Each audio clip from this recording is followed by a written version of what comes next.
I just met my fiance's cousin, and realized that she's an old flame of mine, but what's worse is that her kid looks identical to me, so could I be the dad? My fiancée, Emma, and I have been together for 3 years. She's actually my first serious girlfriend since middle school. I will honestly admit I've been a complete piece of crap with women for most of my teens and 20s and pretty much used women. I'm saying all this to explain how promiscuous I was in the past. Emma knows about my past and she's grown to accept it. We met at work and she hated me because she saw right through me, and after pursuing her for close to a year she finally agreed to a date and the rest is history. We've been living together for 2 years now, and I've grown incredibly close to her parents too, and she also loves my family. The past 3 years have been the best of my life, and I'm so excited to spend the rest of my life with her. This weekend her cousin and her family are in town. She's really close with her cousin Grace. Miracle I haven't met her yet. I was always busy for one reason or another the few times she's visited in the last 3 years. So I finally met Grace and her husband for dinner at Emma's parents' place. She immediately stares at me a bit wide-eyed and I can't help but think she looks familiar. We're all being introduced to each other and Grace for the most part seems to be acting normally, but she's still staring at me whenever she can. Emma's parents then come in with Grace's little boy who's 5 years old. I'm looking at this kid and Grace and the only thing I can think of is that this boy looks like a carbon copy of me at his age with some Grace mixed in. I'm suddenly starting to remember that I took Grace home from a bar close to 6 years ago. And I also remember convincing her not to use defense against future children. I'm just a sweaty nervous mess for the rest of dinner and I think Grace realizes from how she looked at me and the boy that maybe I realized too. And an even more messed up part, I think Grace was visiting Emma the weekend I took her home. They probably had a girls' night out that weekend with their friends and I took Grace home. So Emma was probably at the same bar that night. Emma asked me if I was okay and I just told her I wasn't feeling well. I didn't go to work yesterday and today and just took sick days. I don't know what to do. Grace obviously isn't saying anything. I have no clue if she was married at the time and I don't want to ask Emma because I don't want her getting suspicious about me asking. I don't even know how I feel about possibly being a father. I'm 95% sure this kid is mine, look nothing like the husband. Do I just shut up? I never cheated on Emma obviously, but she knows how much of a player I was and it took her a while to get past my number. I don't know how she'd react if she knows I knocked up her cousin years before knowing her. This is vain and superficial about Emma and I love her to death, but she absolutely hates if something is considered trashy or low class. I honestly think it's possible she'd leave me if I knocked up her cousin. I can't lose her, she's literally the best thing that's ever happened to me. What do I do? Relevant comments. Most of the commenters on this are men. I'm a 52-year-old woman. The number one most important thing in a relationship for me, and for all of the women I know, is trust. Honesty, trust, and having each other's backs. This is why women sometimes can't forgive cheating. It's not the thrusts, it's the breach of trust. If you were my boyfriend or husband, I would want you to put me first before Grace, meaning, literally, come to me first. Like, I have to tell you something that's really stressing me out. You know how I told you I had a lot of irresponsible drunken nights a few years ago? When I met Grace the other night she looked really familiar. I'm so ashamed to tell you this, but I am pretty sure I hooked up with her. I'm not sure if she recognized me, but I think she might have. I felt like she was looking at me strangely. I was so stressed out about it I lied to you and said I felt sick. Well, that wasn't really a lie because I wanted to puke, and I'm still completely sick about this. I can't bear to lose you, but I can't lie to you and not tell you about this. Please help me figure this out, what I should do. Then let her go through all the stages of figuring this out with you. Let her say OMG, is that your kid, while you put your face in your hands and moan. If you do what all these guys are suggesting, and try to do damage control, and go talk to Grace behind your girlfriend's back, you are completely screwed. It's not the crime, it's the cover-up. If you talk to Grace, figure out you are the bio father, and then drop the whole story on your girlfriend, there is no way in hell she will ever believe that you just figured this out now. She will feel doubtful about what you knew when you knew it, how you feel about Grace, when you last slept with Grace, etc., etc. If you want a life with Emma, go to Emma and ask for her help. If she dumps you, she is only dumping you for something you already told her about, your past behavior, and if she got over it once, she might even get over it again.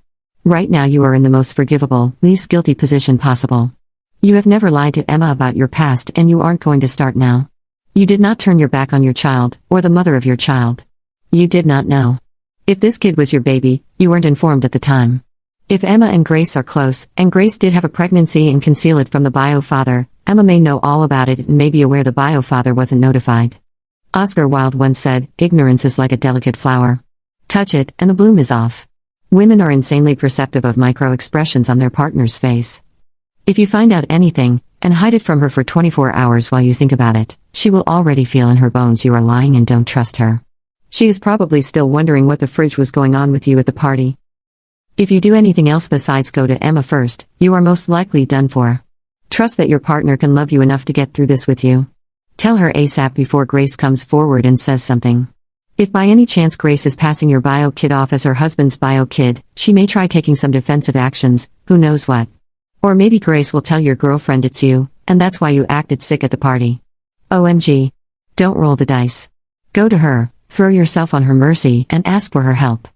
Update 1. After 3 days of staying at home and feeling sick to my stomach with nervousness about this, I finally told Emma late last night after my last post.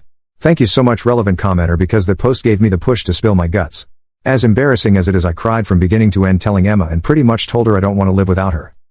She held my hands in bed and patiently listened about how I recognized Grace, remembered our night, and how seeing that kid mentally broke me because I saw my future with Emma jeopardized as soon as I saw him. She told me she's upset I didn't tell her as soon as we left her parents' place and to never keep something like this from her again, but she understood I was scared. She said she's not leaving me because I never betrayed her in the last 3 years we've been together, and we'll figure this out too. And she said she'll reach out to Grace herself and figure out what's going on because she's been with her husband for 10 years now, and if she's my one-night stand from years ago, she definitely cheated. We then had an even more uncomfortable talk about the type of things I've done in my past, and she wanted to know if there are any more surprises she needs to be ready for. She said she knows I was promiscuous and a bit of a reckless idiot, but we kind of swept everything under the rug when we got together because we both agreed we wanted a fresh start. And after this fiasco, that might have been a bad idea, so she wants to know everything in detail now, but we can have that talk another time. I don't feel great about this, but I'll deal with this hurdle when it comes up. Emma has been home with me trying to get in touch with Grace since morning and has been getting completely stonewalled. Finally, Grace texted her to please just let it go. Emma asked her again if they could just have a quick chat or even if text is okay, but Grace insisted to just let it go please. I'm guessing Grace realized I told Emma everything. We don't know how to proceed from here on out. We're deciding to just respect her wishes and not pursue this further. Grace also just changed her response to our wedding invite to a no-show. Emma is kind of upset by this, but honestly I'm fine with this outcome. We always plan to leave the US in a few years anyway. I got a lot of messages asking me to just shut up, and I was honestly ready to go that route, but I think the worry was actually physically making me sick. Anyway, thanks everyone for the advice, much appreciated. Update 2. Emma and Grace have been texting since my last update. Mostly Grace apologizing because she won't be coming to our wedding. She also sent us some wedding and Christmas gifts, which was very sweet of her. Emma didn't really push her for answers but left an open invitation to talk whenever Grace felt comfortable. A few days before Christmas, Grace FaceTimed Emma and told her everything. She and her husband were going through a rough patch in their marriage at the time. He had an emotional affair with a coworker and they were separated for a few weeks before reconciling. Grace met me early on during the separation when we had our one-night stand. She told Emma I'm the only one she ever hooked up with during this separation. Soon after she realized she was pregnant, she reconciled with her husband. They had been trying with no luck, so they just decided to raise the child as their own. Grace said she's told her husband and it's caused some turmoil in their marriage and they're working through it now. He knew about this nameless, faceless man, but seeing me in the flesh and knowing after the fact that I'm the one guy has been a bit traumatic for him and he's feeling very insecure. So unfortunately he never wants us to ever interact or be in the same room again. I was listening right out of view from the camera, but I couldn't help but ask Grace if this means I can never see the boy. She just said she was sorry. She told Emma she'll talk to her later and that was it. They've still been texting and it seems Grace and her husband will be okay with some time. Now we have to always coordinate that we're not coming to family events at the same time. Emma and Grace have already made plans to meet themselves though. As far as Emma and I, we're doing okay. We had one pretty bad fight a few days after the last post went up. She wanted to know in excruciating detail everything about the type of guy I was before. Honestly felt like a CIA interrogation at one point. She cried and told me she wished she fell in love with someone else, which hurt a lot. She apologized the next morning and we've been doing a lot better now. I think we're stronger now, in fact, now that she knows everything. I'm also never ever doing those ancestry testing services all these companies do. I've also gotten a much better paying job that's fully remote. Emma will talk with her boss to see how she can convert to full remote as well, which we think is possible. We might be leaving sooner than we thought. That's it. Thanks to everyone who provided advice.